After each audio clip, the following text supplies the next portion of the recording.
Okay, good morning, everyone, or good evening, or good afternoon to those who are online. My name is Herding Qian. I'm the host for today's sessions. So today's session is organized by Business and Professional Women Taiwan, BPW Taiwan. And the topic for today is ICT enables women networking and participation in Asia.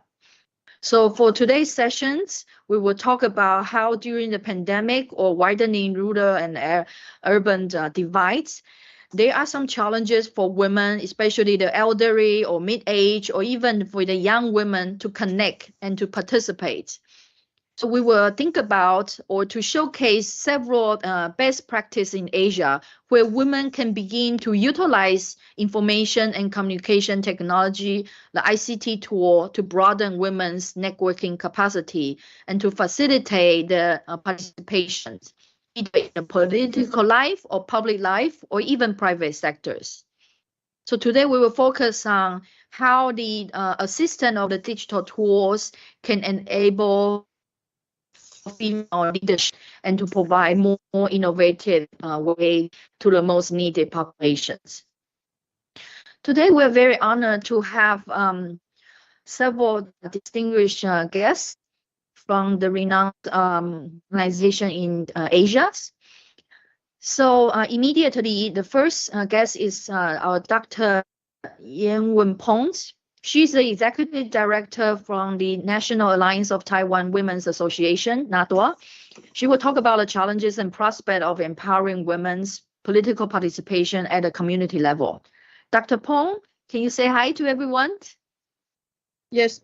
Hello. Can you hear me well? Hello, yes, everyone. Yes. Okay. Yes. So next one. We will also invite Yongdu Huang from Korea Women's Political Solidarity. She will talk about revolving feminism living in the same feminist reboot and backlash in South Korea. Hi, Yongju. Hi, everyone. Yeah, thank you for inviting me. Thank you. Cute. After Yongju, we will have Ayaka Machida-san. She's a trainer from the Academy for Gender Parity in Japan. So she will talk about political activism of the youth through ICT in Japan. Good morning, Ayaka-san. Good morning. Nice to meet you, everyone. Okay. And the last one, but not the least, we will have Angel Gao. She's the International Affairs Committee Coordinator from our BPW Taiwan. Good morning, Angels. Hi, good morning, everyone. Thank you for inviting me. Okay, great. And then after our presentation, we will have about 20 minutes of Q&A where you can discuss or interact. If you don't want to use your voice or the camera, you can also text your questions. After the Q&A session, we will have half hour to do our roundtable via Jamboard. We will talk about women's political participation at the community level via ICT, and then we also talk about young women's participation and inclusion via ICT. So that's the agenda for today. So please join me. We will welcome our first speaker, Dr. Peng from NATWA. So Dr. Peng, the floor is yours. I will share the PowerPoint for you. Thank you. Thank you, Herding. Good morning and good evening, everyone. I'm Yan Wen-peng. So today I'm going to introduce one project we have been working on for the past 5 years. It is called Empowering Female Village Chief Candidates. Okay, so I'll explain what is village chief in Taiwan later. Today I'm on behalf of NATWA. And next, my outline, please.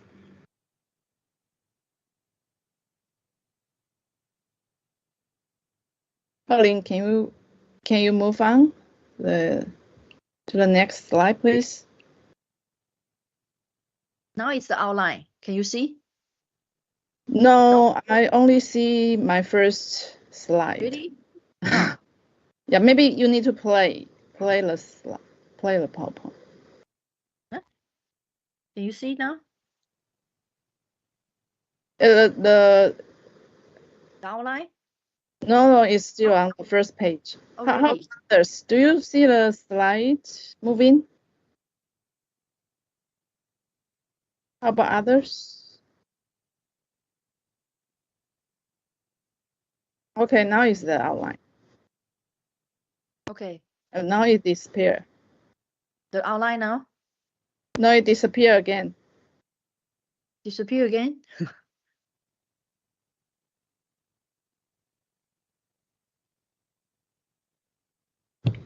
Okay, now?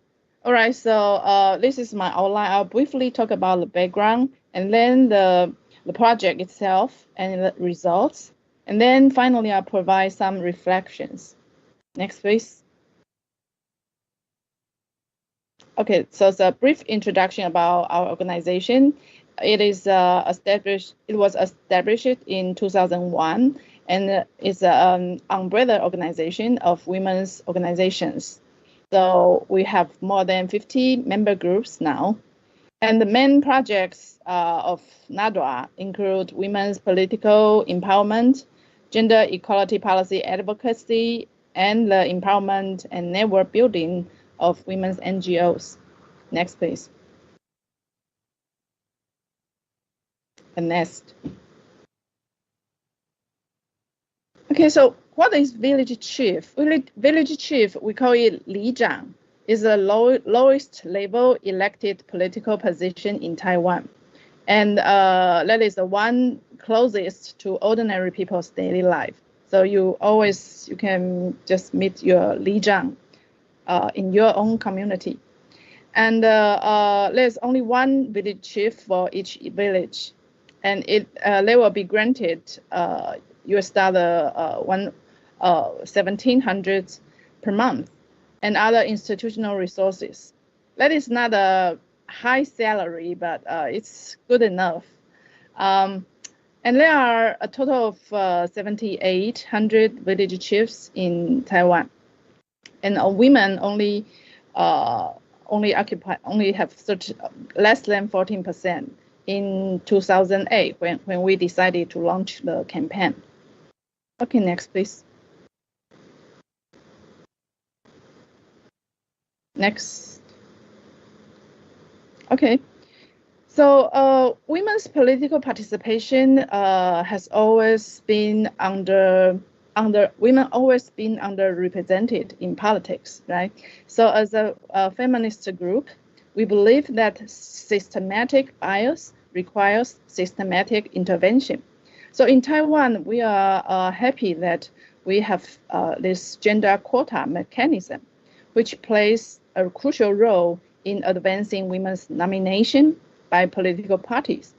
And as a result, women get increasingly represented in our upper level political positions. Can you see next slide, please? So as you know, we have a female president, and our female legislators has increased from 41% in 2018 to 42% now. And female city and county mayors increased from 31% to 45% next year. Last year we had an election, and we elected 10 city or county mayors, female mayors, out of 22. So that is quite a rapid increase. And also we have, in 2018, we have 33% female city or county councilors, and now it is 37%. So these figures show that Taiwan is indeed, we have the highest percentage of female politicians in Asia, but it is mostly about the upper level positions. Next, please. So at the community level, especially about village chiefs, we only see 13% 12.9%, almost 14% in 2016. Compared to the volunteers at the community level, we see women occupy almost 70%. They work as volunteers. So it is really kind of a glass ceiling for women's public participation. So we decided, well, it is not possible to have a gender quota mechanism at the community level because we only have one village chief for each village. So we decided to use another, use a collective campaign as a way to intervene as a systematic intervention. Next, please. Next. Okay. So in 2018, we decided to gather all those who want to run for the village chiefs, and we have some workshops for them and to empower them, and we can come together to get more attention. So next, please. So here I'll start introducing our project. Next, please.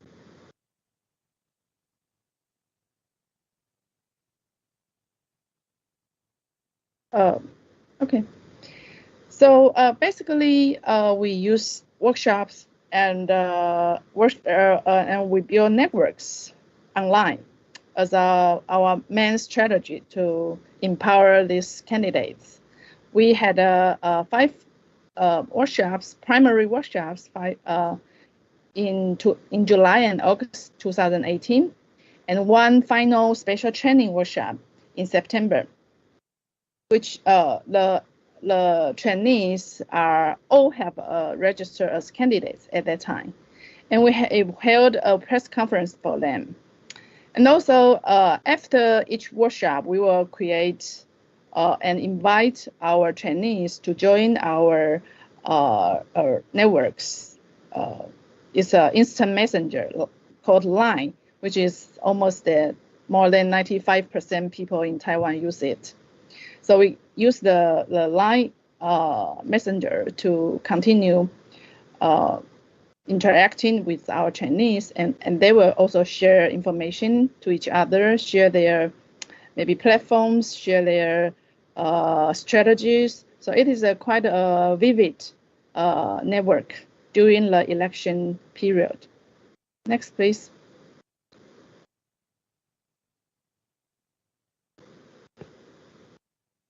So below I'll show some photos. I'll just go through quickly the photos of our project. It's in 2008, next. And different cities. Next, please. Okay, another city. Yeah. And this is the opening remark of the chair of NATWA at that time in Taipei. Okay.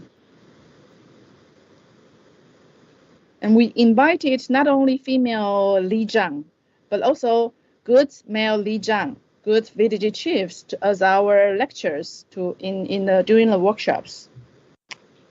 Next, please. And after 2-day workshops, we will award them a certificate, so they can show their certificates during their campaign, and to show the community, their neighbors, that they have been trained as professional community leaders. Okay, next, please.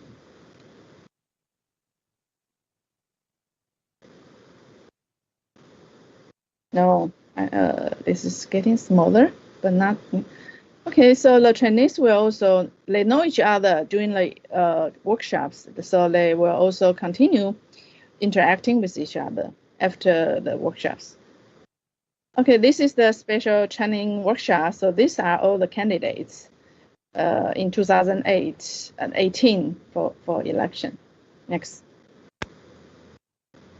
We also hold a forum and invite women's groups, women's NGO leaders to dialogue with our trainees.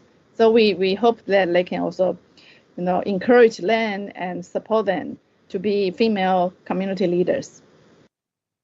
Next, please.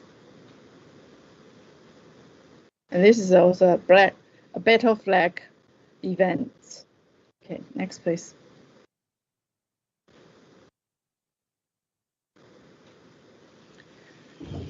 And okay, so we had a press conference I just mentioned. So we invite the press to cover our collective campaign to increase their visibility and boost their morale. Next, please. Yeah, this is a part of the conference. Next, please.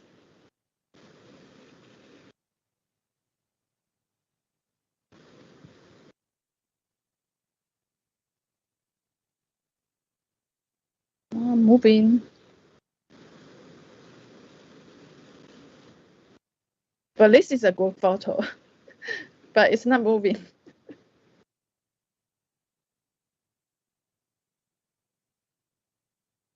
think this is on lake. Now it's on news coverage. Now it's on news coverage. No, what I see is still the photo of the press conference.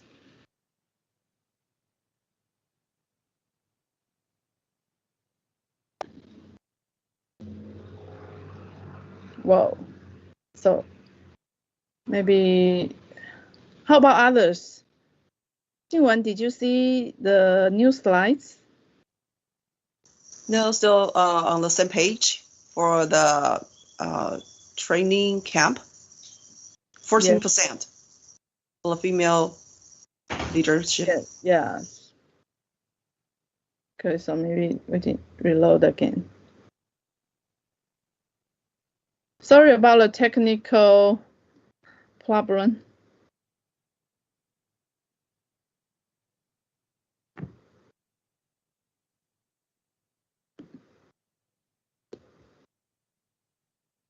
Now?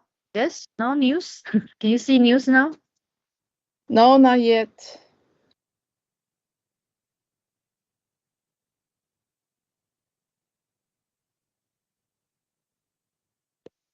You see news now? No. There's no, I don't see any PowerPoint yet. No?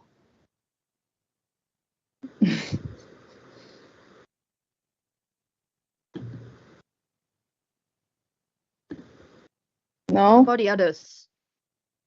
Yeah, how about the others? Have you seen PowerPoint? I don't see either.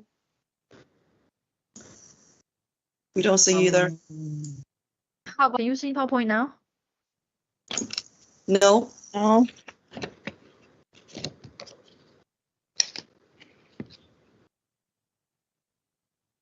Now? No. Wow, sorry about that.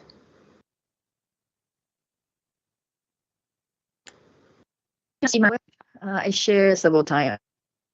Really? Or should I just continue without PowerPoints? Already. No.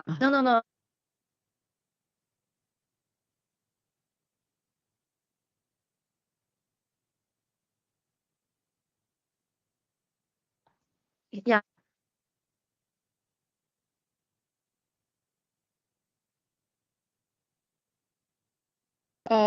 No, I didn't see anything.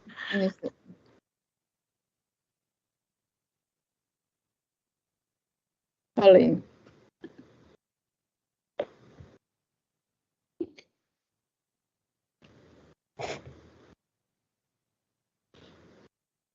Colin, should I continue?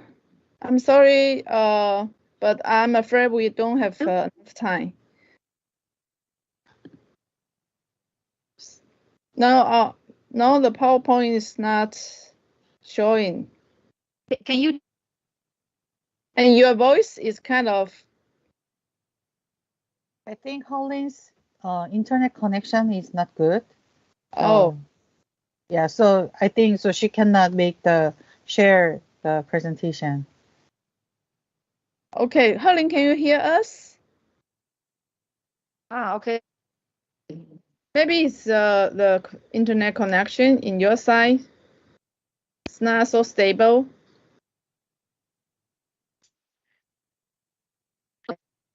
Maybe we can just all turn off our screen, our camera, make it faster.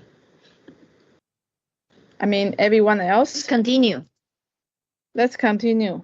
But I don't see the PowerPoint.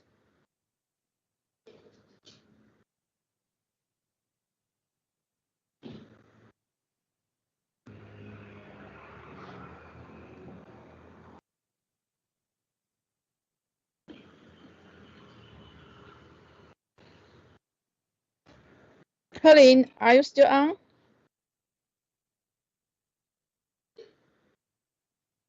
Okay, so can everyone else hear me?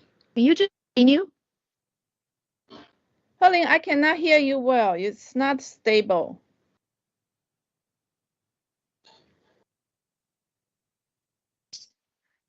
And Please I don't see the PowerPoint. Continue. Okay, so please just continue. okay, I'll just continue without the PowerPoint. Sorry, everyone, but I think you saw the photos of our project. So without a PowerPoint. Yes, okay.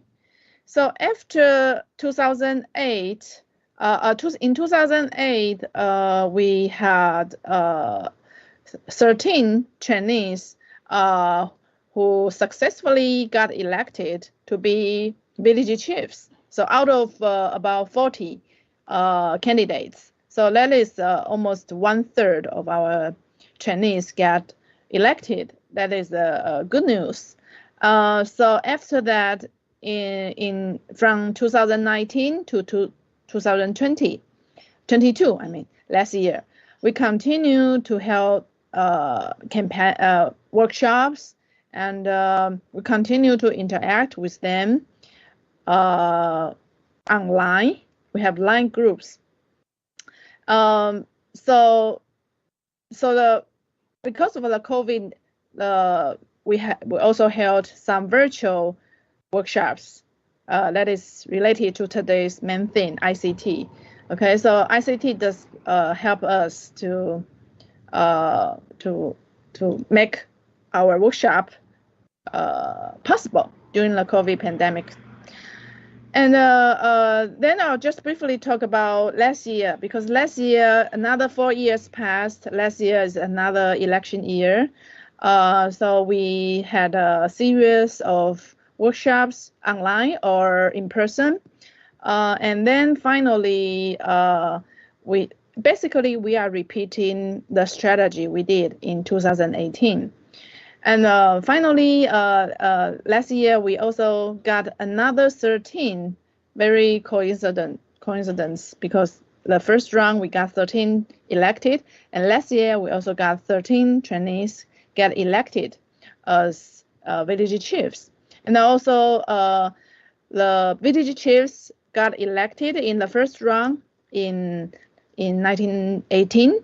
10 out of 13 get successfully re-elected. So we now have more than 25 trainees are village chiefs now. Okay, so I'll just briefly talk about some pros and cons of virtual workshops. I think for the pros of virtual workshops, first is it is cost down. We don't need to rent a venue for the workshops, and we don't need to travel. Our speakers don't need to travel to the venue, so really it is much cheaper and affordable for us. And it is also more accessible for those who live in rural areas. So those in more remote city or counties, they can also join now without traveling a long way. Okay, and also the third pro, I think, for the virtual workshop is it also empower our trainees because before that, most of our trainees are middle-aged, so not all of them are familiar with internet or like Google Meet or this kind of ICT technology. But because they want to join this workshop, so they learn how to join, and then they find it's not so difficult to use Google Meet for a conference or a meeting. Okay, but also there are some cons. One main con I think would be less interaction, because compared to in-person workshop, we were not able to really talk more during the recess or talk more after the workshop. So there will be less interaction interpersonally. And also, some people still find it a barrier to use internet to communicate with others. That will be another con, I think. Okay, but eventually, I think we did successfully, finish all our trainings, and more candidates got elected.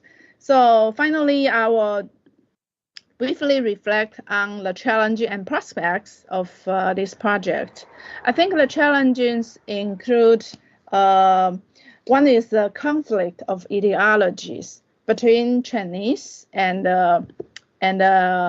us, women's organizations. For example, some of our trainees, because we didn't really filter who can participate or who cannot. As long as you are a woman interested in running for the village chief, we will be willing to provide our training. So some candidates, for example, they are against gay marriage, they are against LGBT rights. But we didn't realize that until we have some debate. So that would be a challenge. That is, who should we train, or should we welcome everyone? And another challenge we face this time in 2022 is that we have some new trainees who are running against our old trainees. In 2018, we had some trainees got elected, right? And we didn't notice that there are some new trainees were just the rivals of our old trainees. So it is also a kind of a dilemma for us when we realize that. And the third challenge, I would say, is to maintain relationship with our trainees after the election, especially after they failed. Many of them just quit or just disappeared and stopped interacting in our line groups. So that will be a challenge to continue our interaction with them. But there are still some prospects in our project, I think, that are very encouraging for us to continue this project. And one is some trainees really they gave us some feedback and told us that they really made up their minds to join the election after our workshops. So they are very grateful for our workshops to give them the courage and the necessary preparations.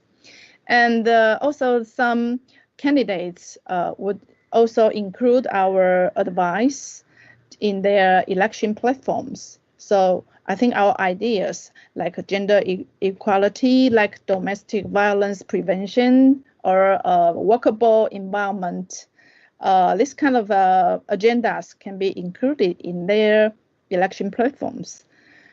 And also, we are going to have more cooperations with some village chiefs, elected village chiefs. We are going to plan some cooperation with them. So that is something we expect to have more dynamics, and we look forward to. Okay, I'm sorry about the technical issues. So I think that will be my presentation. I think it's over time. So thank you all for listening. Thank you, Dr. Pong. Can you hear me? Yes. Okay. Sorry, I think I can hear you the entire time, but somehow you cannot hear me. Maybe my connection is weak, like a moment ago. Okay, our next speaker is Yongju Huang from Korea. Yongju, can you share your PowerPoint? Yes, please. Thank you.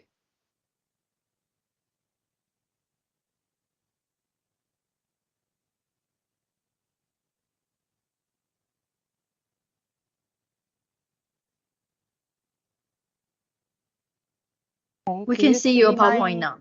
Yes. Yeah. So thank you, Helene.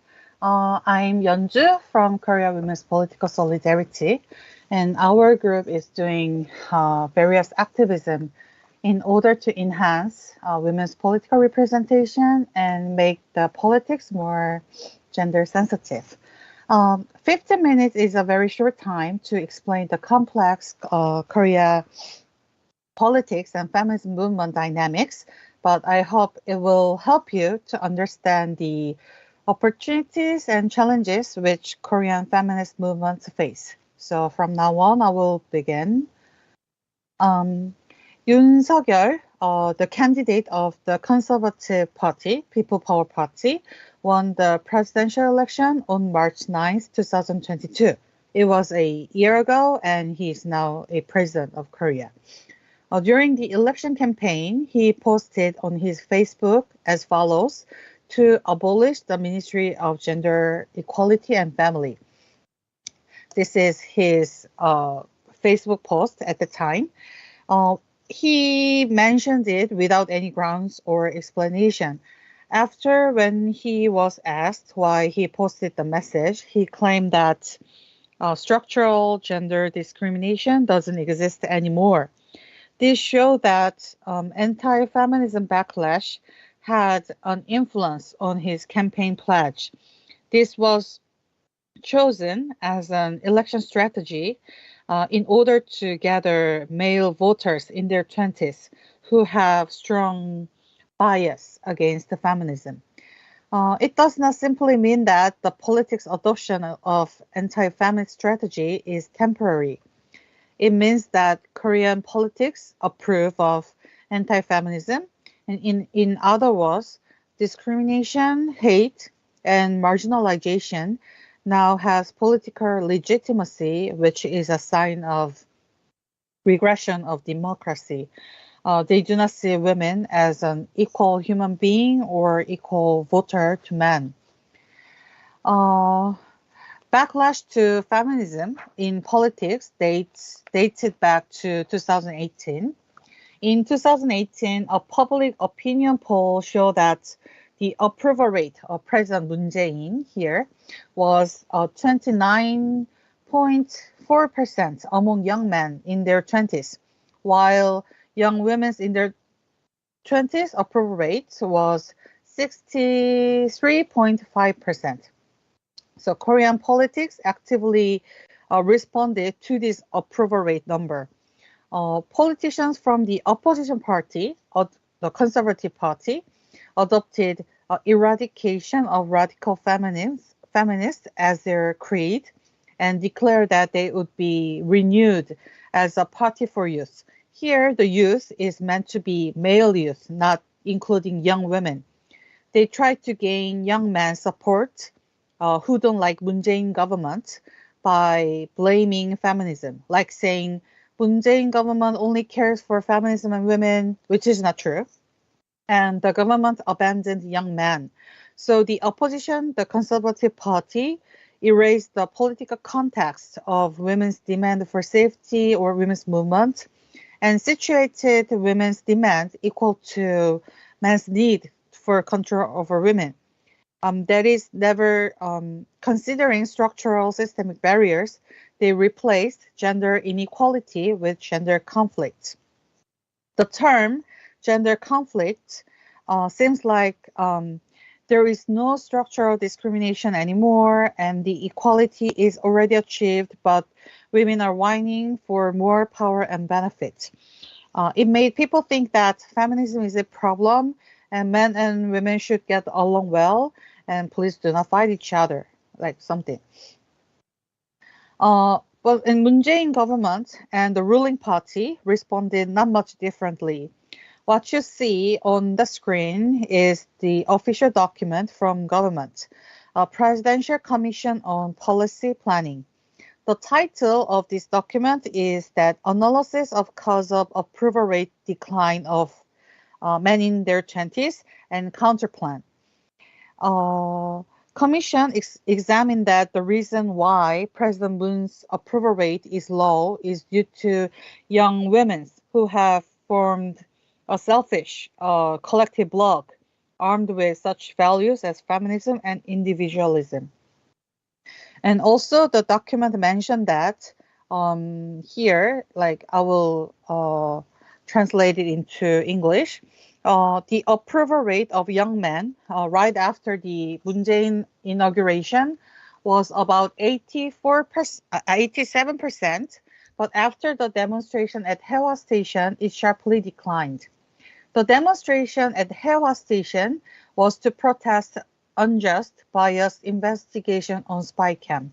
It implies that the government's advocacy on women's issue does not help to raise the approval rate of men in their 20s.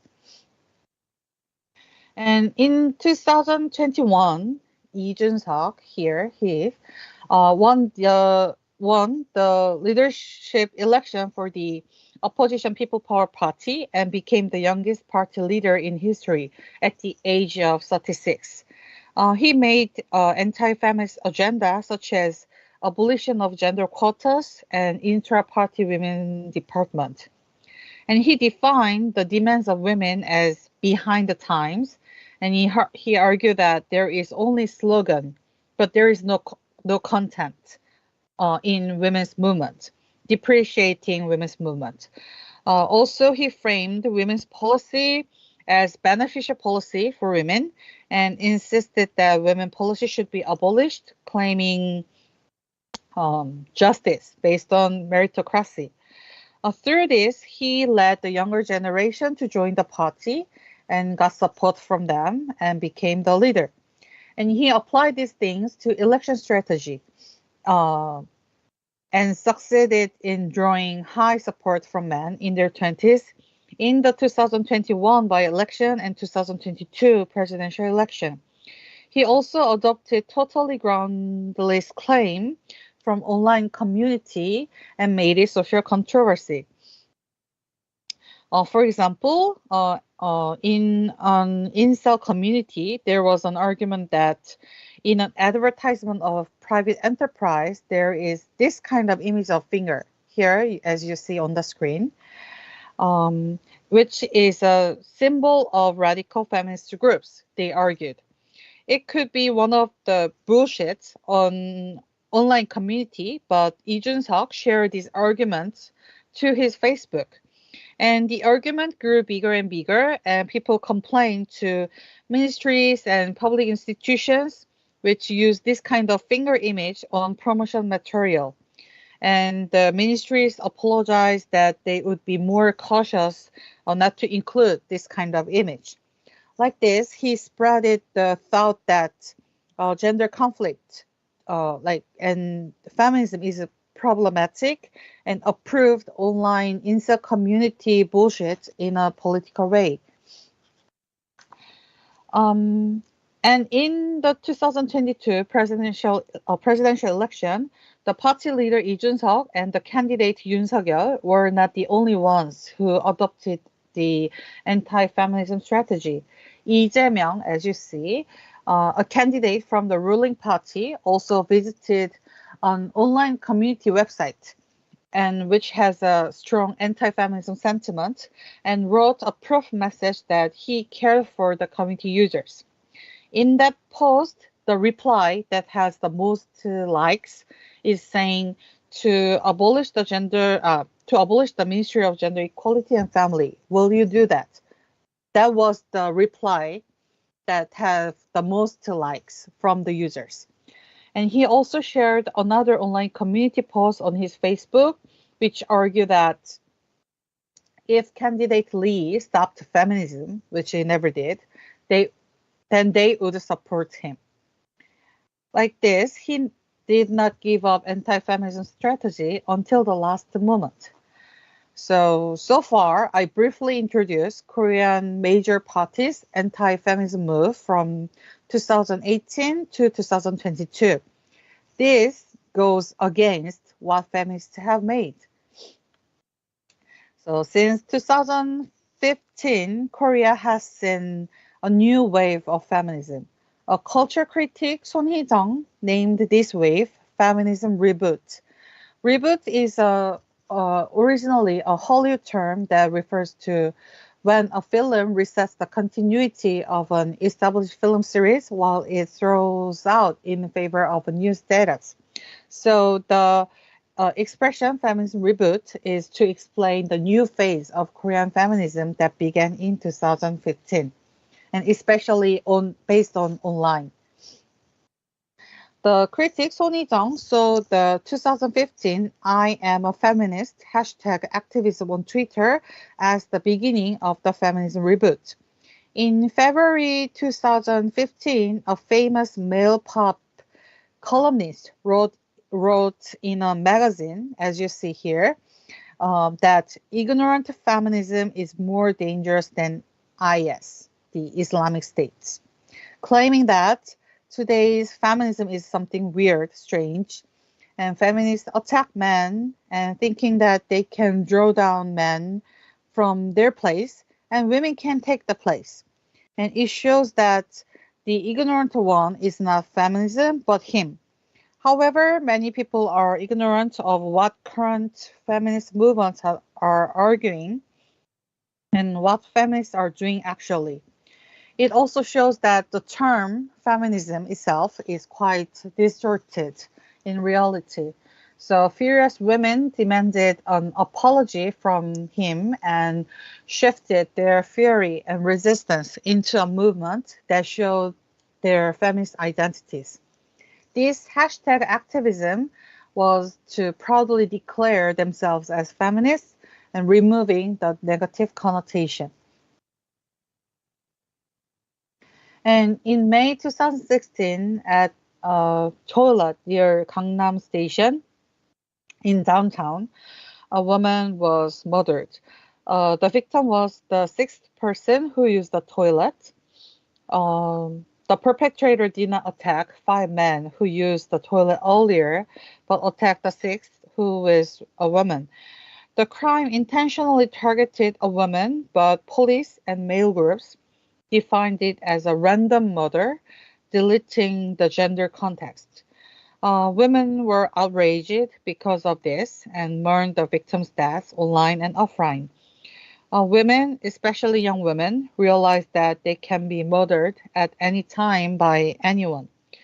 The symbolic phrase, by coincidence and luck, I survived, shows what women felt and realized at the time. Like, as you see on the screen in this photo, the women mourned and the victim's death by putting on the post-it message on the station wall of the Gangnam Station. And in 2016, even before the launch of Me Too movement, through the hashtag activism, sexual violence in something, many sexual violence cases have been uncovered in various fields, such as literature, sports, college, film industry, and church. So on Twitter, women could share their experience and could get comfort and courage from each other. Women archived the testimonies and made the problem a social agenda. And through this hashtag activism, women realized that sexual violence is not committed by a strange, evil person. It is committed within the power structure, so there should be a joint effort to remove the root causes. And in early 2018, Seo Ji-hyun, a prosecutor, exposed sexual indecency done by her superior. And Kim Ji-eun, who said she was inspired by the Me Too movement, accused a politician, a presidential contender, An Hee-jung, of sexual assault. And here, Choi Young-mi, she's a poet, and she revealed Go-eun's sexual assault. Go-eun had a high reputation in literature. So their successive exposure became a massive stream as Me Too movement. It can be successfully done because younger women were able to feel empathy towards victims and outrage at the crimes, and they could grow sense and awareness by having witnessed similar cases and having been in solidarity in online space. And the first generation of feminism movement, mainly led by young women in their 20s, extended to offline. When Gangnam Station femicide occurred, women mourned at the site and protested, and there were many demonstrations to abolish abortion law, to eradicate spy cam, and to end violence against women, and one after another. Feminism movement, both online and offline, brought change in political behaviors. For decades, the voting rate of women in their 20s had been lower than men in their 20s. In 2012, the voting rate gap between men and women became highly narrow, and 2017, women's voting rate became higher than men's. A high voting rate does not guarantee progressive political behaviors, but it shows that women in their 20s, especially early 20s, became more and more interested in politics than in the past. And this change was clearly influenced by feminism. And women in their 20s, influenced by feminism reboot, show the most progressive political perception and attitude among women of whole generation. And they show progressive tendencies compared to men. And it cannot be denied that feminism they learned from online extended to attention to politics. And also at the same time, young women started running for election as feminist candidates. As you see here, this is the poster of the young women, the feminist candidates. On the poster, they mention the feminist. Here in Korean character, feminist, feminist, feminism, and feminist. This was, they are influenced by the feminism reboot, and they are proudly ran for the election as a feminist candidates. However, young women who are familiar with online social media publicized gender issues, tried solving problems, and succeeded in some cases. Like most of all, they succeeded in shutting down the Soranet website, on which sexual exploitation video clips were traded. However, several years later, the sexual exploitation crime Telegram Ansroom showed that it never ends. And there was another case, like Chon Jung-woo. There was a case in which the court rejected an extradition request by the United States for a criminal Chon Jung-woo, who ran world's biggest child sexual exploitation websites. So women had protested on the road to demand politics and justice to end the violence and discrimination against women. Young women activists traced online sexual exploitation for themselves and fought in the front line. Like this, from 2015 to present day, Korean women and feminists concentrated many efforts on solving many problems women face. However, Korean politics haven't actively responded to them. They stand up for the perpetrator, or they use feminist arguments only when attacking and blaming other political parties. And since they did not pay attention to reforming the discriminative system and policy, change rarely occurred.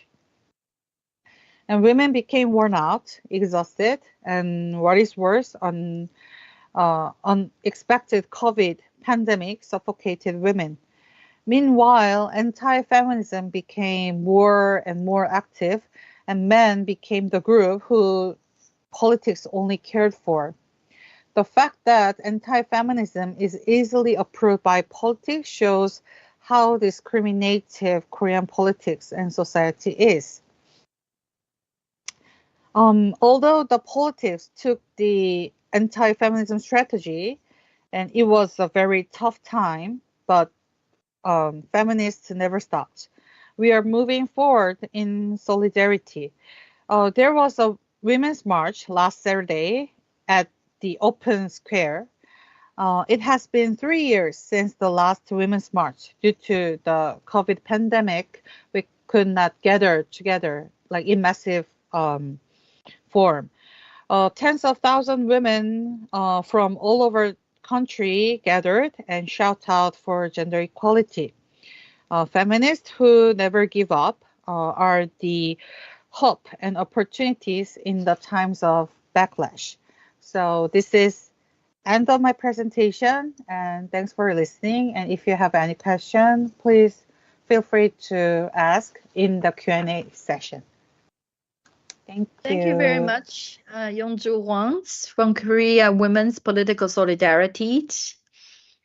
Next one, we will invite our speaker from Japan, Ayaka Machida-san, from the trainers of the Academy for Gender Parity. So I will try to share the PowerPoint.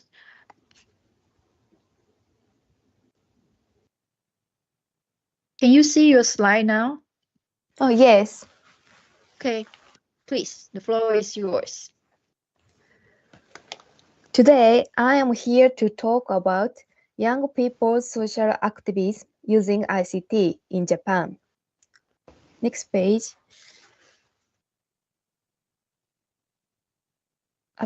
Yes, thank you. Let me introduce myself. My name is Ayaka Machida. I graduated from a master's program on gender and social sciences at Ochanomizu University. My master's thesis is the analysis of negative reactions on Twitter to politicians speaking about gender-related policy issues. I have been a trainer for the Academy for Gender Parity, teaching on the use of social media in elections. Next page. The Academy for Gender Parity trains women to run for political office. It was established by two women, political scientists, Mari Miura and Kion Shin. The Academy offers leadership courses that teach the skills and strategies needed to launch successful political campaigns, provides certification programs for trainers, organizes public talk events, and conduct research. Next page. First, let's take a brief look at social movements in Japan. Social activism is defined as a movement aimed at solving social problems and improving social systems, and it can be classified into 9 forms. 5 of them are offline activities and 4 are online. Please, next.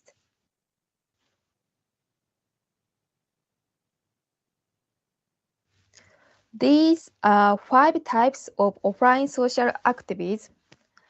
First, political demonstration. This is a so-called demo in Japan, which includes mass marches, mass meetings, and street advertising. Second, petition. This refers to collecting handwritten signatures. Third, use of symbols. This refers to wearing buttons, buying products with campaign symbols. Fourth, boycott. Boycotting products, service, and participation in events as an expression of protest. Fifth, financial or material support by fundraising activities or donating money and goods. Please, next page.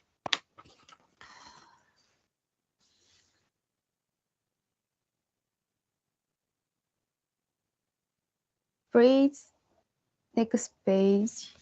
Slide. Actually, it's not good. Can you continue? Yeah. Okay. And next. Yeah. Okay, thank you. And next, here are 4 types of online activism. First, hashtag activism. This is the most popular method of so-called online demonstration. People post and share comments with hashtags to visualize the number of people supporting a specific opinion. Second, posting and sharing specific performance.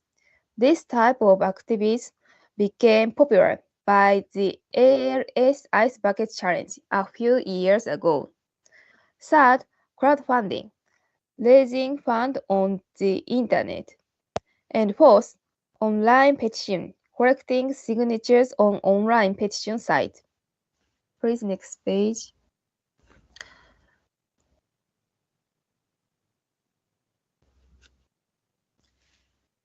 Please continue. Okay. In 2020, given the situation of COVID pandemic. It's a bit slow. Okay.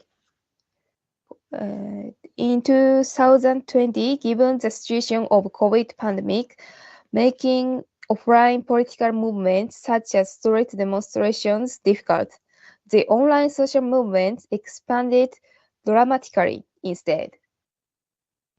One of the examples of a major upsurge in online social movements was the online demonstration against the amendment of the Public Prospectus Office Law in 2020. When the law was about to be amended in an apparently arbitrary manner, people expressed opposition by using the hashtag on Twitter, and the number of the hashtag posts was as many as 3.8 million. This campaign was started by a woman in her 30s. As a result, the bill was repealed, and this case triggered a more widespread online social movement in Japan.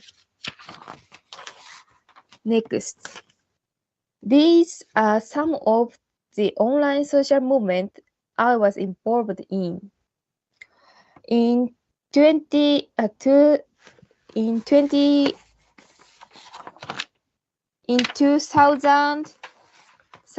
to 2014, when I was high school student, I founded the Teens Rights Movement, which aimed to lower the minimum voting age from 20 to 18. I also became one of the founding members of the High School Girls Conference for the Future to make policy proposals. During my undergraduate years, since 2016 until 2019, I was involved in the social activism as a political commentator and discussed gender equality, youth, and politics on public, while proactively disseminating my opinions on Twitter. After I became a graduate student majoring in gender sociology, I launched the checklist for choosing everyone's future project and promoted it by using SNS Instagram. Please, next page. Today, I'd like to introduce checklist for choosing everyone's future.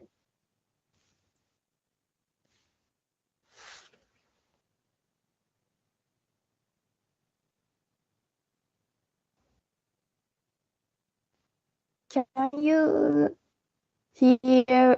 Can you see my presentation slide?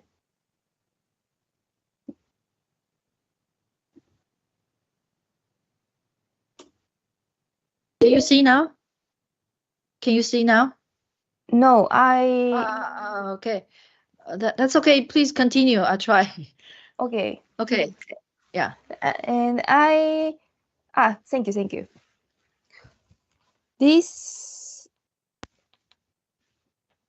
Today I would like to introduce checklist for choosing everyone's future.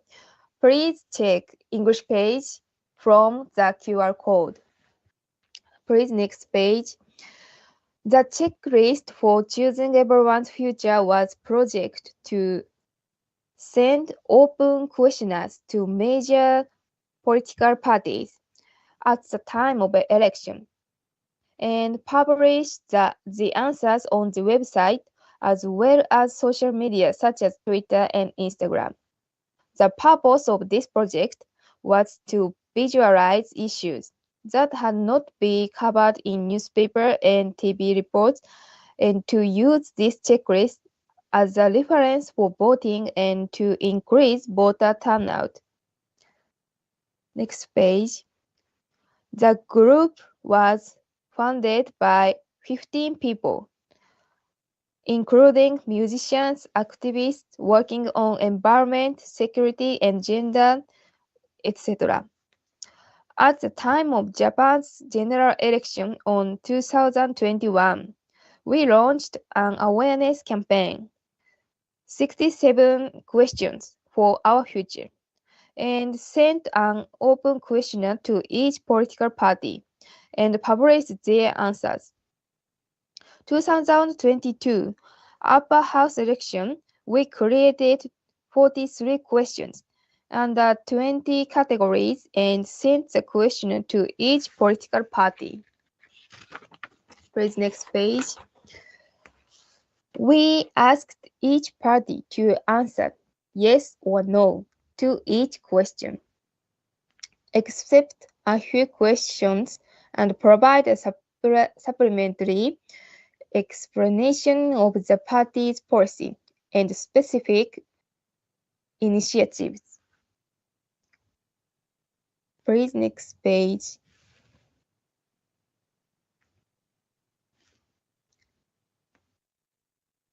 These are 43 questions on 20 topics for our future.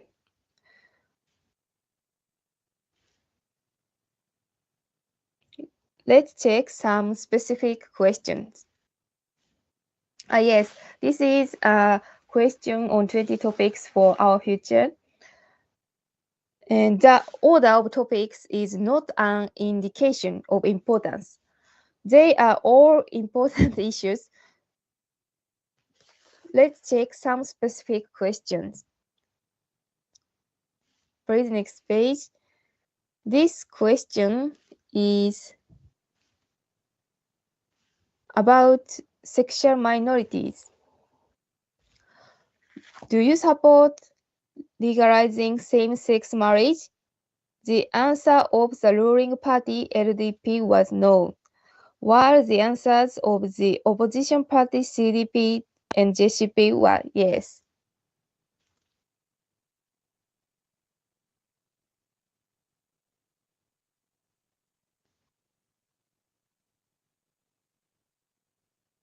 Please, next slide. Yeah, it's a bit slow. You can continue. Okay. Next question, for example, is about gender equality. Do you support for legislating voluntary quota targets for women candidates or political parties? The ruling party LDP didn't answer, while the opposition parties CDP, JCP, and SDP said yes. We published each party's response on our web page. And this is our Instagram account. It has 34,000 followers. The Instagram page operated by the project was designed to focus on visualization. As you can see, it allows the answers of the parties to be seen at a glance. During the upper house election, the total number of accesses to the website, Instagram, and Twitter reached over 1.77 million. In particular, 83.7% of Instagram followers were women, higher than the 57% of women users in Japan as a whole. Some studies in Japan suggest that women are at a disadvantage in gaining knowledge about political issues compared to men, and it is possible that the characteristic of the checklist could contribute to improving this situation.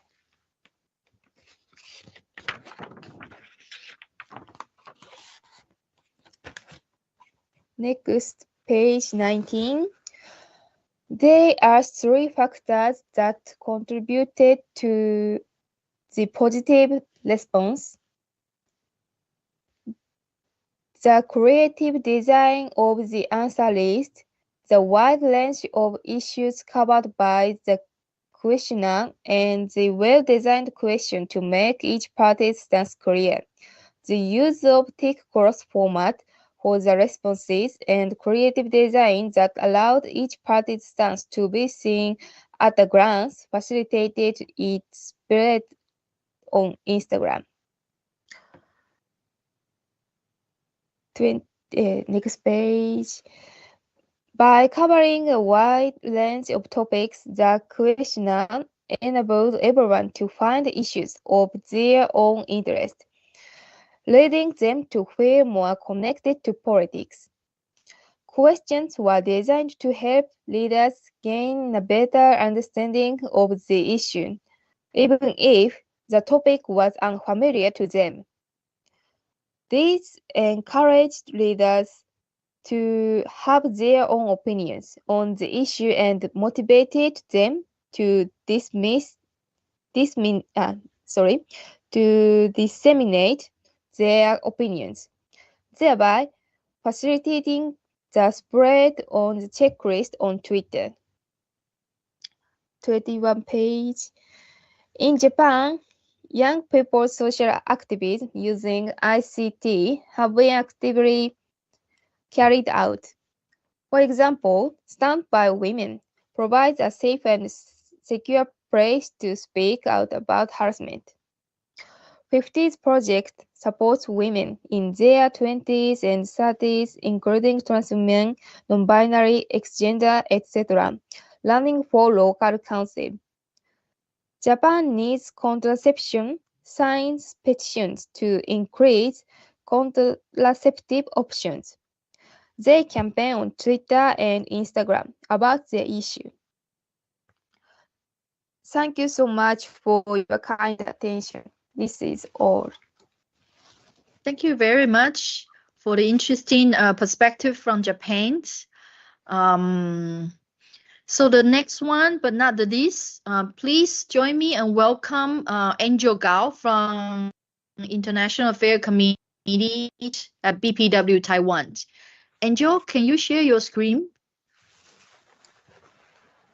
Or do you want me to share? Well, my connection sometimes a bit slow, but not very stable. Okay. Can you see my? Yes, I can see your screen. Yes. Yes. So can you make it okay, right? Full screen? Yeah. Yeah, full screen. All right. You might need reading mode. Now it's not full screen.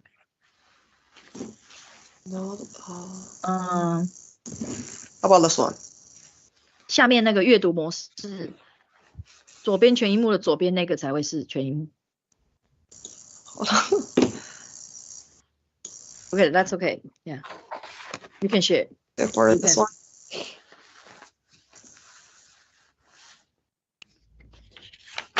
Is that okay? That's okay. You can continue. All right.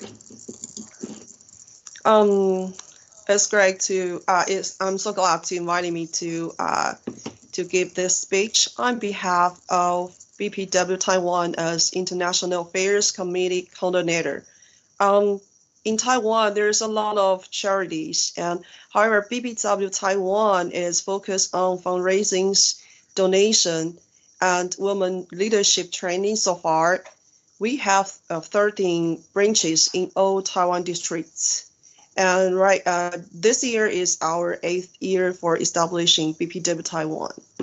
And today we were gonna focus on the tools that shows that how we BPW Taiwan to improve the online media for the advocacy during the pandemic. So normally advocacy tools including information, research, media, of online media or offline media, social mobilizations, lobbying, litigation, networks, alliance, and coalitions. So we're gonna focus on the online media for us.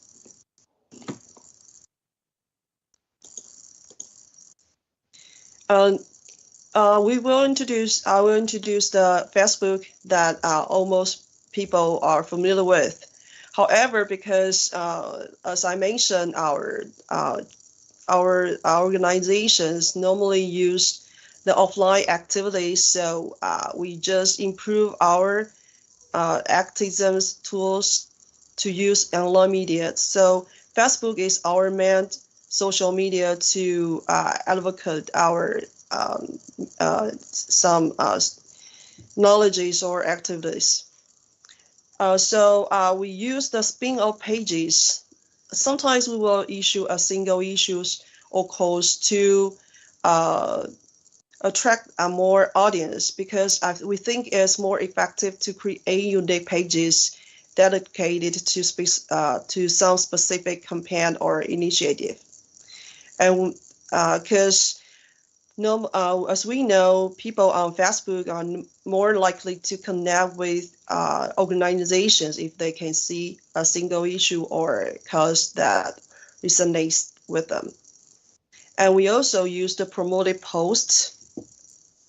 Well, we have to use that because we can get more access on our campaign or pages at a small cost per impressions or engagement. And we found that promoted posts also allowed us to carve out highly target audience.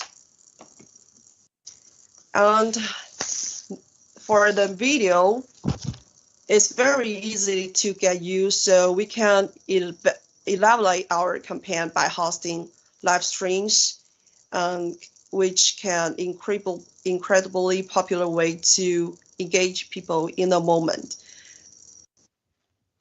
So the live stream is also the methods that we use, but not frequently. The next media tools that we use is Line app. Line app in Taiwan is very popular and social apps of choice for younger and old users. It's not like, it's very different from Instagrams or overall. So in Taiwan, it's very popular, and kids can draw in by stickers, the in-app scams, and other softwares applications. And older users probably like this too, and also attracted by like other applications they provided.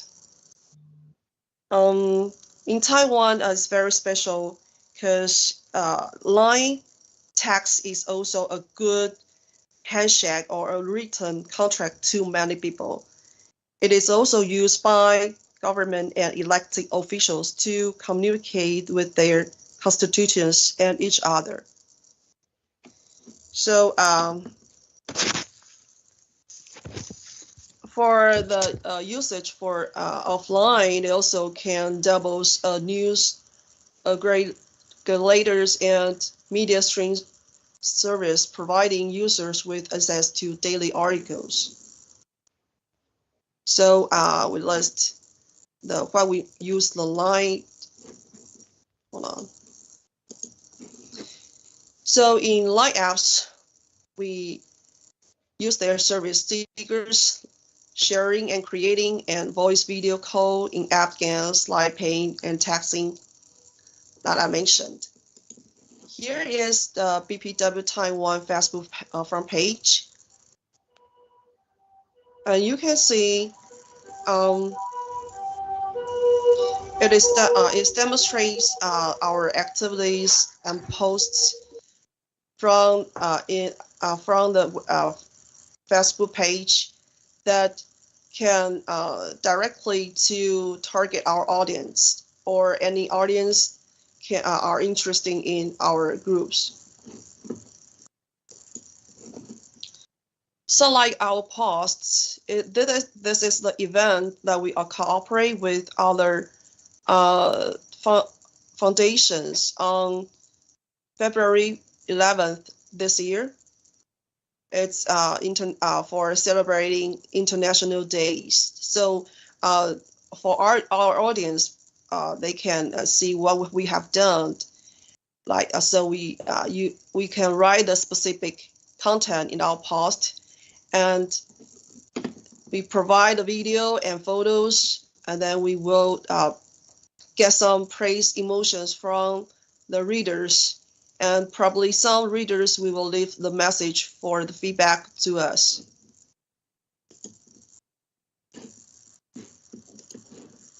Here is the BPW Taiwan's line pages, because for some private issue, we cannot, I cannot provide the content for a discussion group.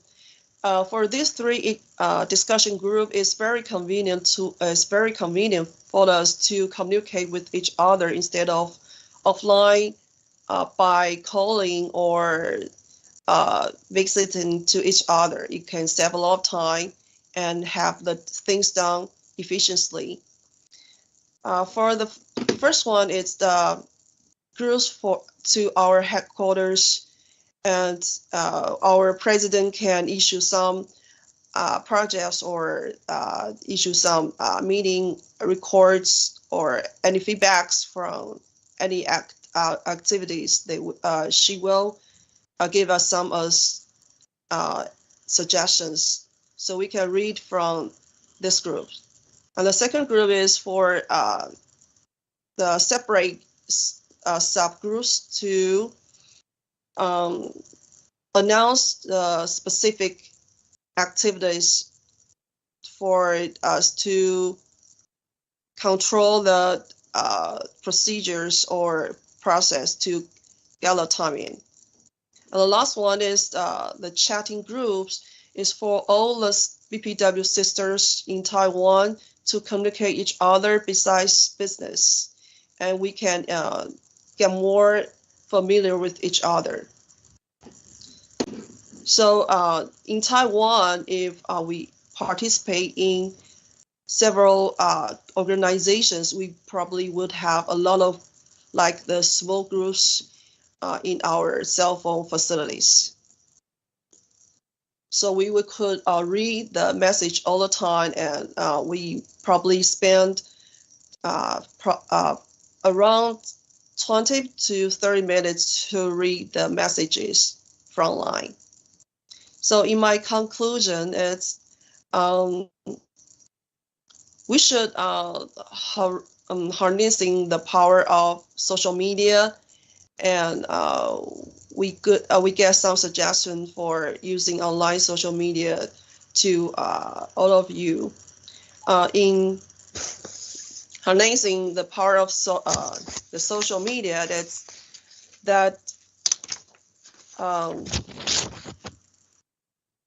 Facebook or Line are great ways to communicate ideas, announce, and advertise events, and connect with potential supporters from across the globe.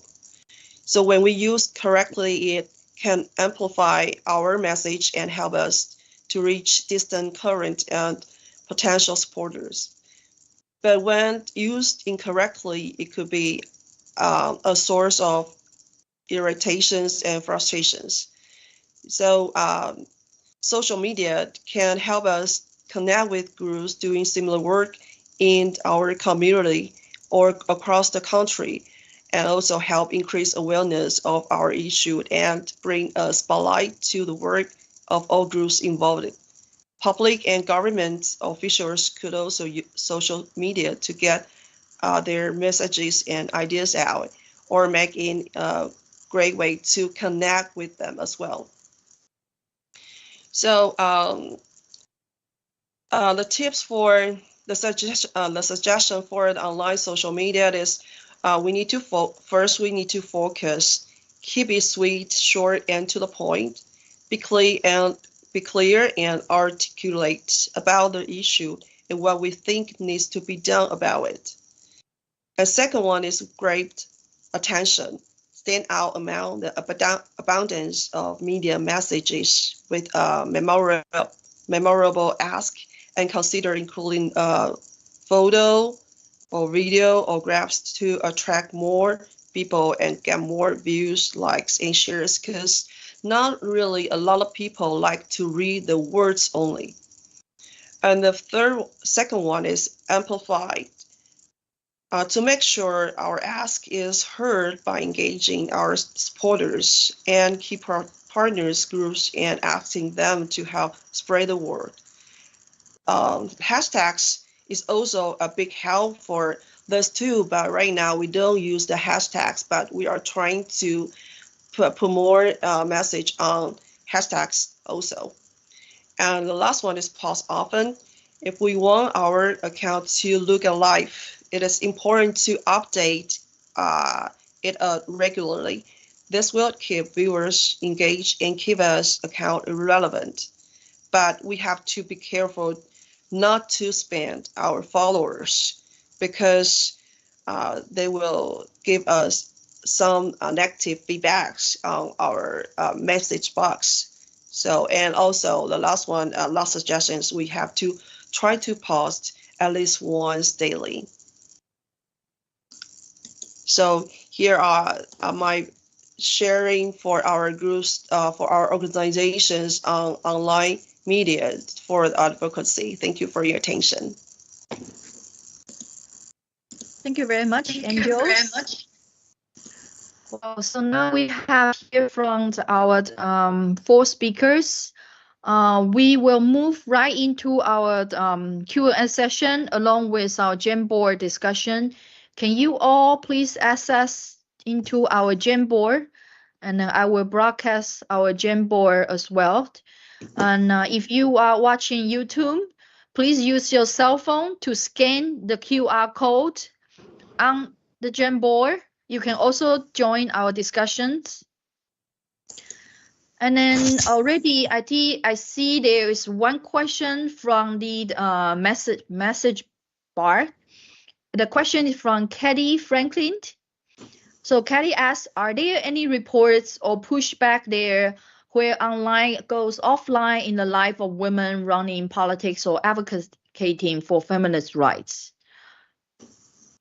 Do we have any response or answers for these questions?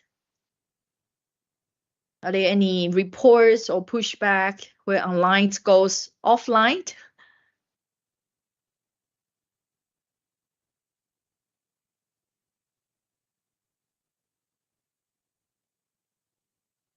I think it's usually a combined, right? So usually combine online and offline, but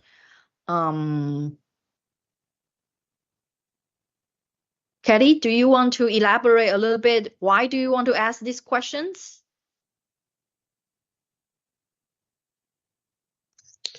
It's actually one of the topics that's been broadly discussed in many of the meeting rooms and platforms, especially when it comes to harms or comments that are harmful, abusive, or negative, that especially affect women in politics, but also those that are advocating for feminism, because the algorithms can find them very quickly, and bots and other things can put up campaigns.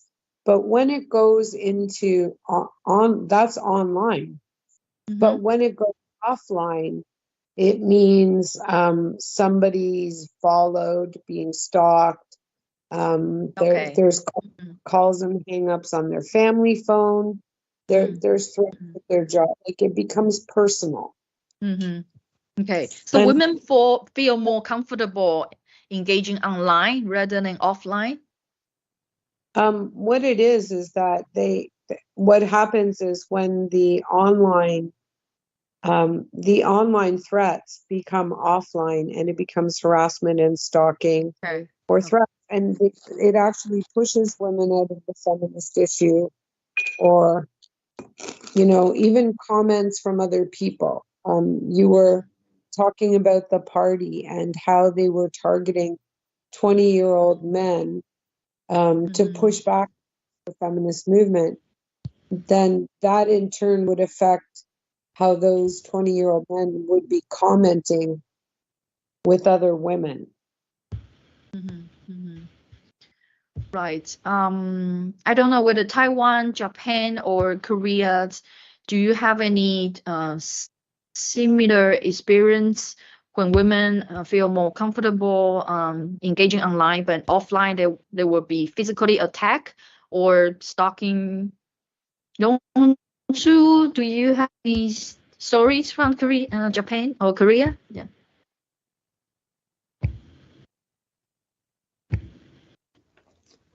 In Japan, online harassment is so crazy. So women's harassment. Harassment, yes. If I posted Twitter about gender-related topics. Yeah. Many, なんだろうな。gender trolling, so they will be harassed? Yes. Offline? Okay. Yeah. Like how like verbal or even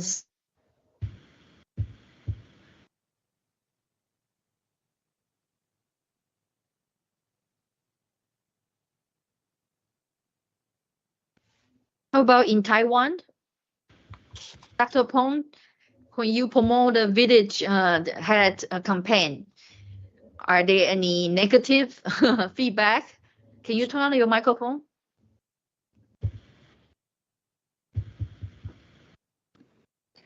Well, I think online or digital harassment is also a very severe issue in Taiwan, but maybe not. What happens online will affect some, especially young women's real life. So they might be harassed or bullied online, and it turns out it affects their daily lives. But maybe not necessarily stalking or, you know, person attacked. But even what happens online, I think it is a real issue. I mean, they could be harassed or exposed. I think digital violence is an issue we care about, but it's not my expertise and not happen to our village chiefs candidates. But in younger generation, I'm sure this is an issue that should be dealt with. Okay. Kelly, which organization you are affiliated with?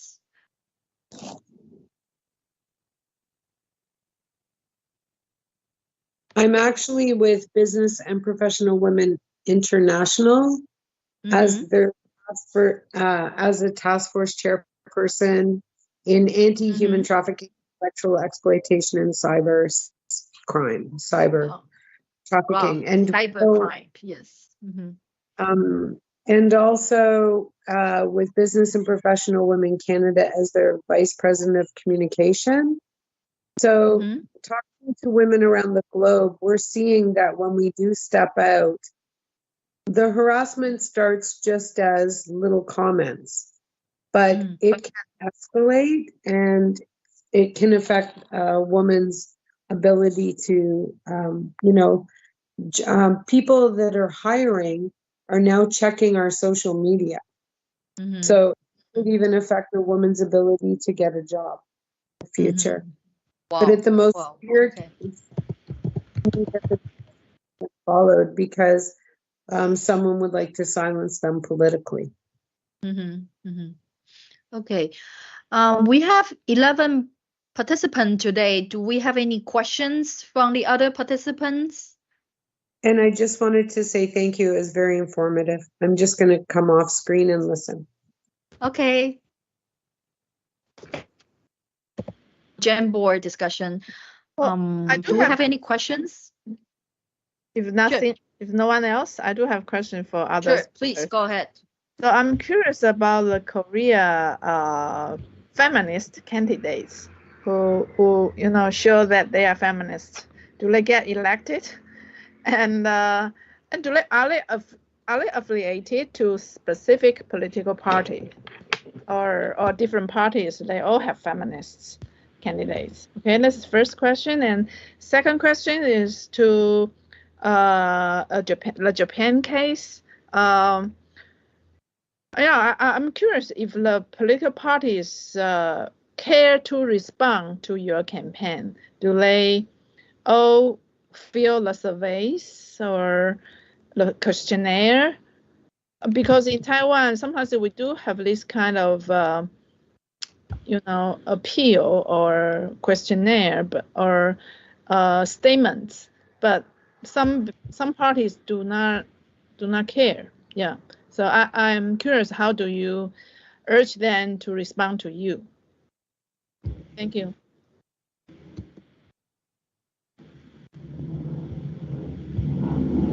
Okay, I will answer to your question first. Sadly, the feminist candidates didn't win the election.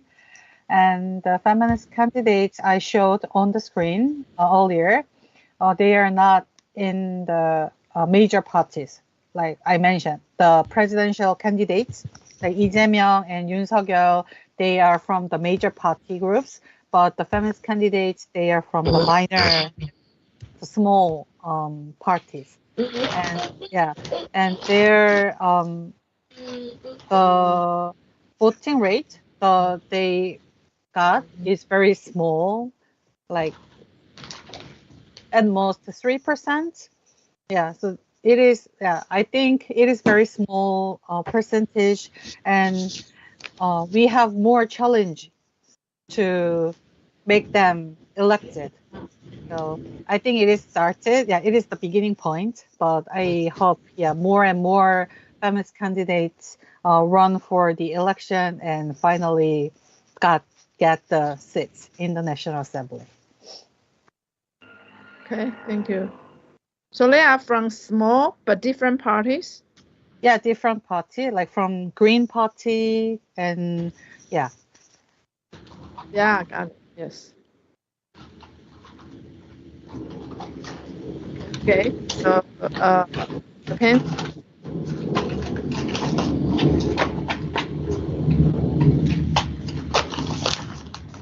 I heard some voice, background voice. Maybe we need to turn off our mic.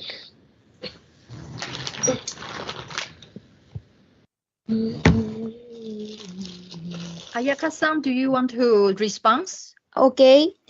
And our action checklist for choosing everyone's future member have many followers on SNS, Instagram and Twitter, and so political parties cannot ignore our question.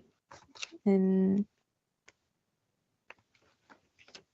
really to harvest them. I didn't want them to go a little bit longer, but that's not really necessary at this moment because the ones that I harvested is right at that If size. you are not talking, please mute your microphone. Thank you. Y'all stay tuned and follow us along as we get ready to harvest these sweet potatoes Now, so what I'm going to go ahead and do, because Can you mute your microphone if you are not talking?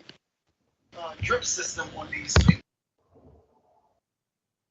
Okay, now let's go to our discussion board. We have 2 questions to discuss for today.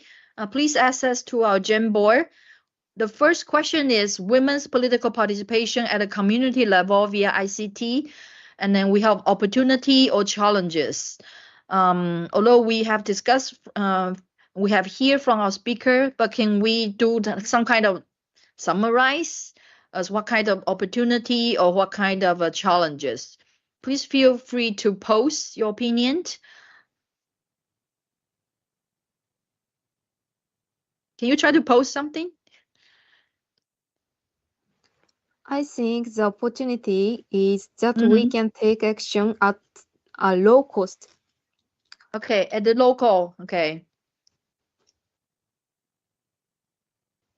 For example, our action checklist for choosing everyone's future doesn't need printing cost and mailing cost.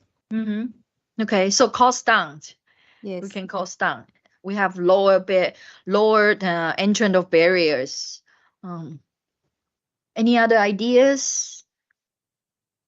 Well, how about challenges? At a community level, maybe there are more elderly women who cannot use the ICT tools. So we have this technological gap.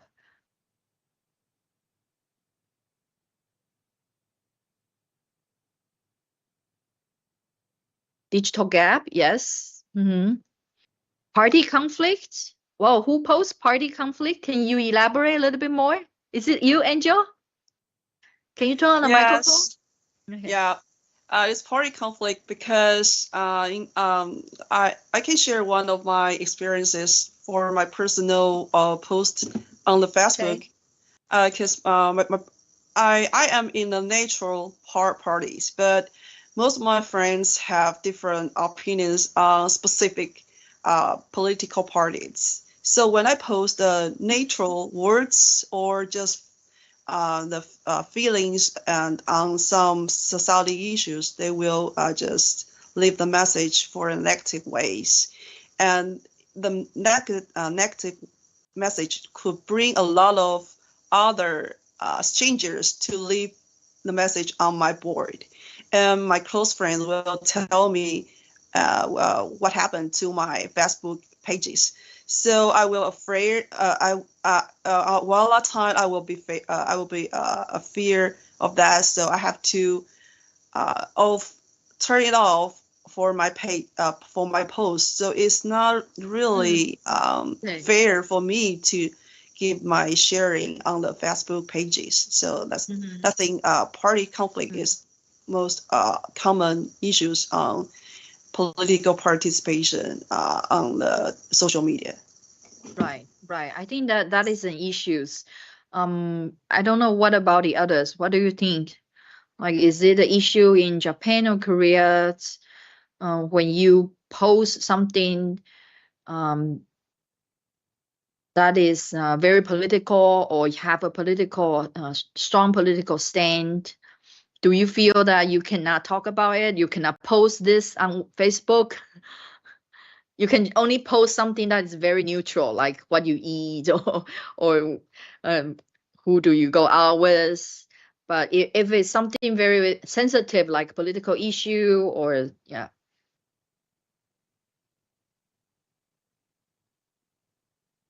Any ideas?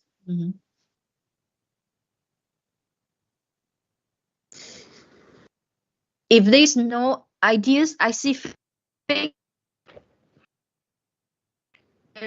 So how fake news can be a challenge? I posted the fake news. Yes. Like on YouTube or any other social media, people are producing fake news and confuse people, like such as especially elder people who are only familiar with the legacy media, such as television and newspaper, and they are not familiar with the information provided by YouTube or social media, and they are very confused with what is true or not. And in Korea, like the fake news is a serious problem because like especially in the election times, like the fake news about the counterpart, like the other parties, like candidates, the rumors, and they produce rumors and the false informations, and it confused the elder people, and they are not, they don't, they cannot get enough access to what is real and what is true. So at community level, I think it will be more a serious problem. So like, and yeah. And Yeah, I want to, true. yeah, Mhm. I want to know in other countries, like it is a serious problem or not, like whether it is or not. Yeah. In Taiwan, it's also serious, fake news. Especially it was spread very quickly through Line app. And then people just pass or copy one after another one. But we do have the kind of clarification center. Yes. So if you find some messages strange, and you can just post it on that the web page, and they will say it is fake news, or they will clarify for you, and you can spread it again, you know, to your groups. So that our clarification center is set by the government, right? I think. Is it set up by the Taiwan government? I think so. Sure. Okay, I don't know whether South Korea or Japan, do you have such kind of fake news clarification center set up by the government? No? I don't. Not to your knowledge. Okay. Okay, let's move on to our next questions. Our next question is women's participation and inclusion via ICT.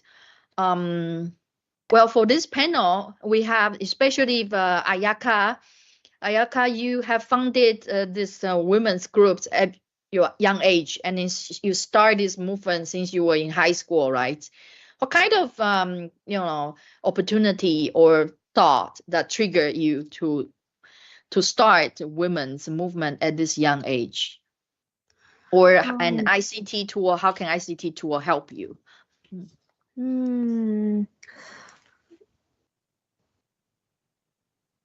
When I was high school student, my class teacher said me, なんて言うんだろう。You are, sorry. Please. Oh, you can type. Okay, that's okay. So while Yayaka-san is thinking about her response, if you have any keywords that you want to post, can you post? What kind of opportunity we can use ICT to encourage more young women, especially I think young women, they are busy in school or their young professional life. So they have less time to engage face-to-face or go to event. As I think there are more retired women or women who have more established career. I think they have more opportunity to have offline. And also there are a lot of women's group in Taiwan, to my knowledge. I think it's all mostly for women who are older. We don't have many organizations that are for younger women to join. So maybe young women, they can have easier participation online. Or I'm also interested in, do I turn on my mic already? Okay. Yes, I'm also interested in the impact of this campaign. I mean, so if the political party responded to you, do their response affect anyway, affect their support, affect their votes? I don't know if you have this kind of observation. How influential is the young people's voice?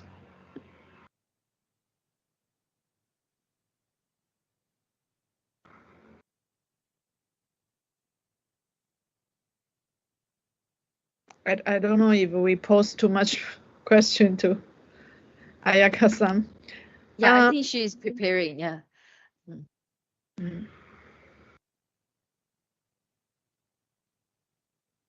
Any challenges as when we use ICT to encourage young women? I think young generation now they are very used to use digital communication. But are there any challenges? Maybe it's difficult to transform their online communication into offline, make the real life, to invite them to join the real life event. Is it a challenges that they only want to remain in the virtual world?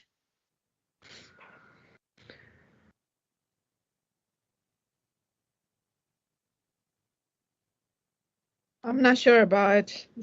Need some research on this, but my personal observation, only my personal observation, because I'm affiliated to Green Party in Taiwan. Okay, so I feel strange why those who are young people who are interested in our party or interested in politics are mostly men, young men, straight or gay, but young men, not young girls. So that will be a. So where are the young girls? That will be my question. Yeah. Because usually young. At least when I was young, I'm interested in politics. Right. But I see fewer young generation, especially women, especially young girls. True. I'm not sure if this is a biased observation, but only through my personal experience from Green Party. It's a progressive party. It should be pro-women, LGBT, pro-environment. But so I'm curious why women does not do much as much as men, young men. Yeah. I think in Taiwan, for our organization BPW Taiwan, it's also difficult to recruit young women. They seems to be very preoccupied with their private life and in the public life. Maybe they don't have enough time, but it's just very difficult to recruit young women, either online or offline. Yeah, both. How about in South Korea? Is it easy to recruit young members? In Korea, online feminists, they organize offline demonstration and events very well. What I mentioned on my presentation, the Haewa Station demonstration, which is to end the spy camp, unjust investigation on spy camp. As far as I know, the demonstration 60,000 of women gathered, and the promotion was held online. So they gathered the people online, and the 60,000 of women go to the demonstration sites. And I think so it is not difficult to transfer online experience into offline.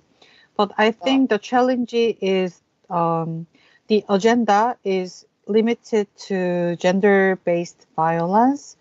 There are hundreds of gender issues, but gender-based violence is directly connects to our daily life. So it is easy to make people furious and it is easy to make people move.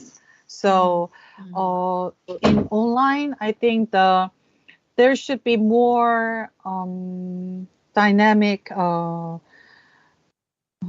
discussion regarding gender issues from the labor issue or caring issues and like other issues. But I think at some point, the online feminists focus on the gender-based violence, because in Korea it is very severe problem, and from spy cam and online the sexual exploitations.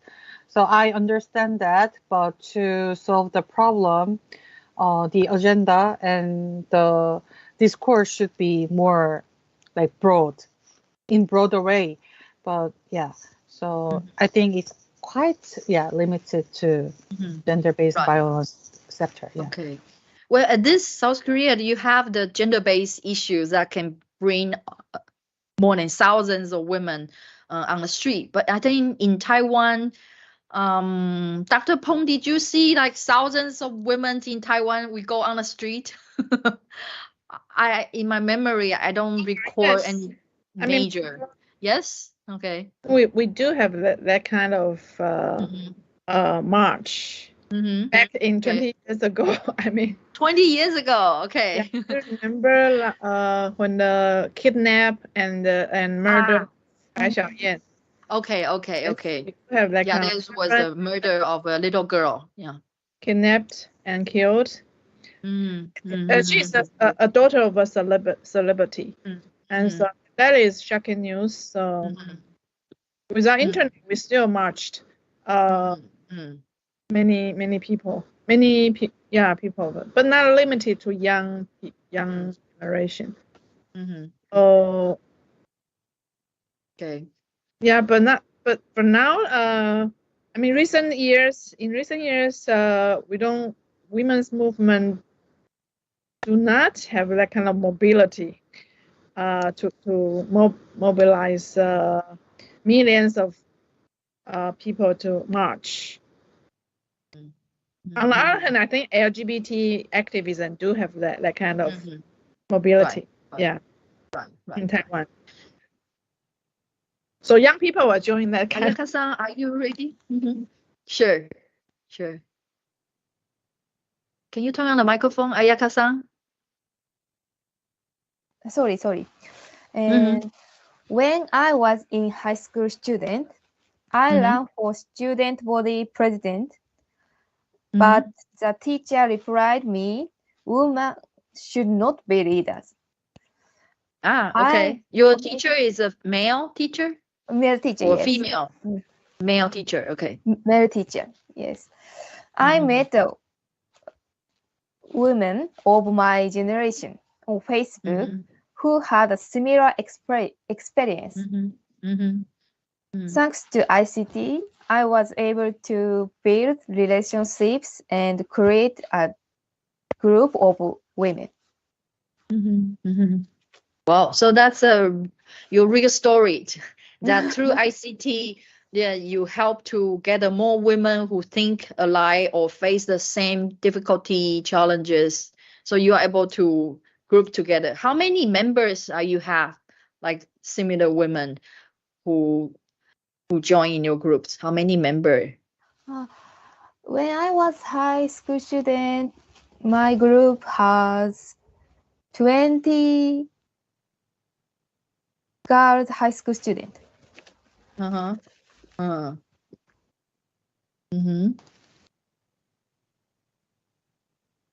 Okay, so that's quite a number.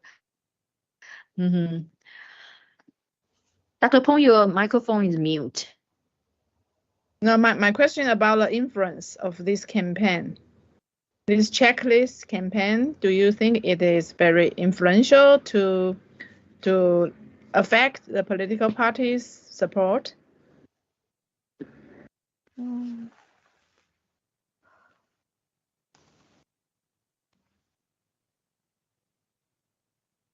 Sorry, please, more. I mean, the political parties will respond to your questionnaire, right? The parties will respond to your questionnaires. And what happens next? What happened next?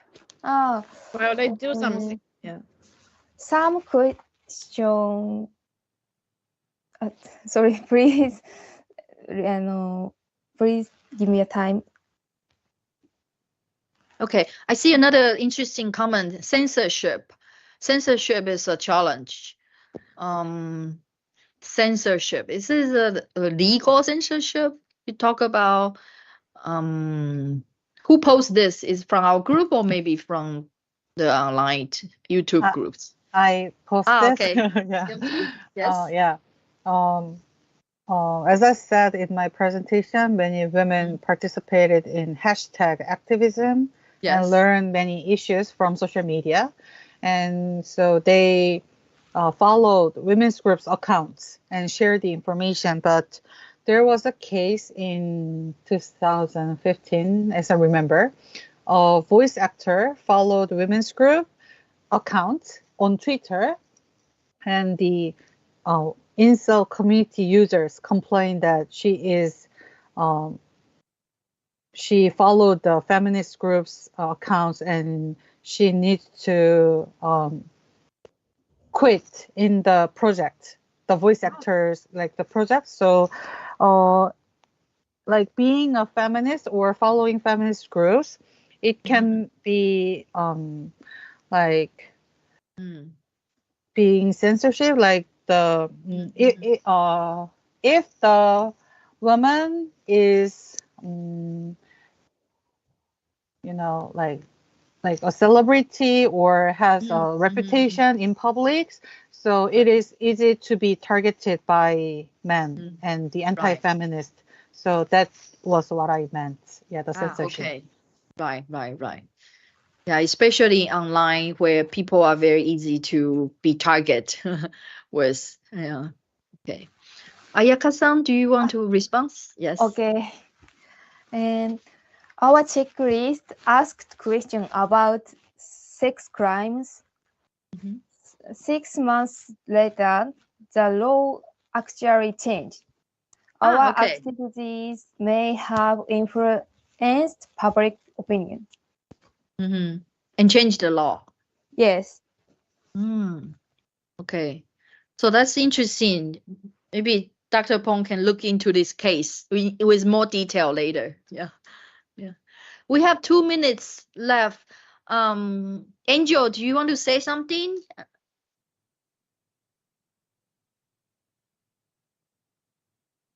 Regarding to the issue on board or anything? Yeah. Okay. Anything? Yeah. Right. Well, there's a great sharing from all attendances, all the speakers. I really learn a lot from the different countries' culture, because ICT can the effect of ICT depends on the culture. I think it's from my opinion. Thank you. Right. Okay. I think it's about time. We have only a few seconds left. So very, very glad to have our 4th speaker today. Although during our presentation we have some technical problems, but we make it. And that also showed how challenges to connect women from different countries when you have a good internet. And then now we have established this first the beginning of our friendship and networking through this ICT platform today through Microsoft Teams, and hopefully later we can meet offline for more collaboration. Okay, thank you very much for today, and thank you for those who are viewing online. Thank you. Thank you. Thank you. Thank you. Okay. Bye. Bye-bye. Bye. Thank you, everyone.